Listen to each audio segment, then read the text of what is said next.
And now it's time for news from around the world in Meanwhile In.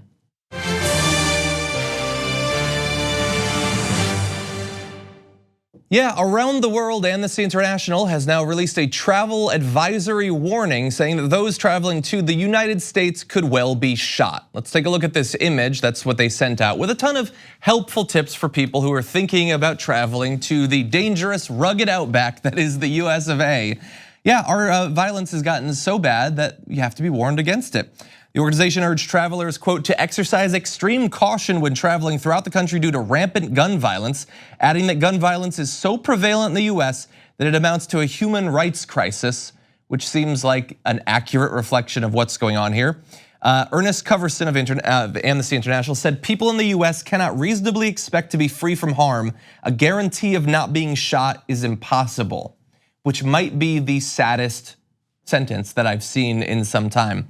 It also says this, a traveler's race, country of origin, ethnic background, sexual orientation, or gender identity may place them at higher risk after recent attacks linked to white supremacist ideology. Again, 100% true. It would be nice if our government would communicate in as honest and forthright a fashion as Amnesty International does. But they're acknowledging all of the threats that our government refuses to.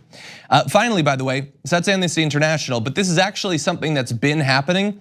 Venezuela and Uruguay issued travel warnings of their own to their citizens following the mass shootings. We know that at the same time this week, Mexico is considering attempting to extradite the shooter from El Paso, who of course targeted both Mexican Americans and Native Mexicans as well. So that's the state of the world. Donald Trump goes and says that he's restored respect for the US on the international stage. But we can't go for respect. We're just going for people to be willing to come here and expecting that they probably won't be murdered. Meanwhile,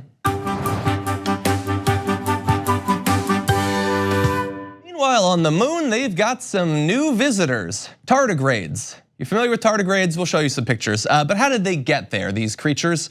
Well, a group called the there you go, there's a tardigrade. Looks weird, it's not that big. It's actually really, really small, and thank God, because that would definitely be the dominant species on our Earth if they were that big.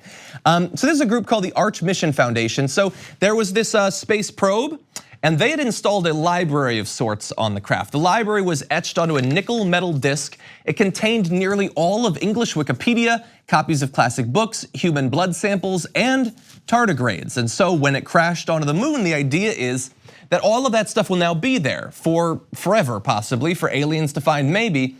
The blood's not gonna come back or anything, but the tardigrades just might, because these are tiny little creatures that are incredibly resilient to pretty much any attempt to destroy them. They can form bubbly cysts around their bodies. Like puffer jackets, the cysts allow them to survive in harsh climates. In dry conditions, they shrink down into a protective pill shape called a ton. In this state, they can survive without water or being trapped in ice for literally decades and then be revived. They're able to withstand pressure, for instance, 6 times worse than the pressure you'd find at the deepest reaches of Earth's oceans. And they can also slow their metabolism by 99.99%. They live in our ocean, they live in the soil of every continent, every climate, and in every latitude, and now even on satellites orbiting our planet. We don't know for sure that they survived the crash, we don't know for sure that they'll ever be recovered, but if they can, that's pretty amazing. And if not, perhaps they will start to evolve there on the moon's surface, and someday we will come to love our tardigrade overlords. Meanwhile,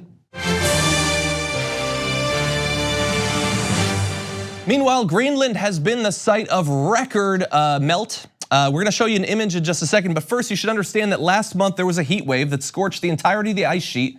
On one day, it lost 12.5 billion tons to surface melting, the largest single day loss in recorded history, going back all the way to 1950 when we started measuring this.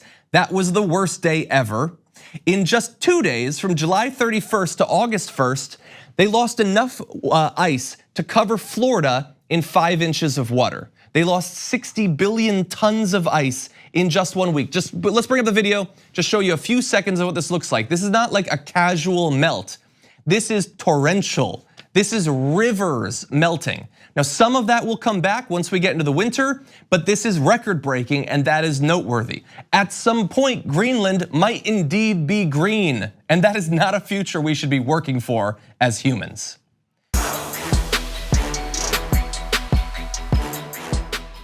Here on the Damage Report, we talk a lot about the big banks and their ways of getting rich off the poor. They saturate the market, but there are other options. And I've got info on a socially and environmentally responsible financial institution that has no ATM fees, gives you cash back on every purchase. They even commit 10% of their earnings to charity. It's called Aspiration, and if you go to aspiration.com/TYT to sign up, you'll get these perks, and that's more money to spend or to save or to spend. Just treat yourself.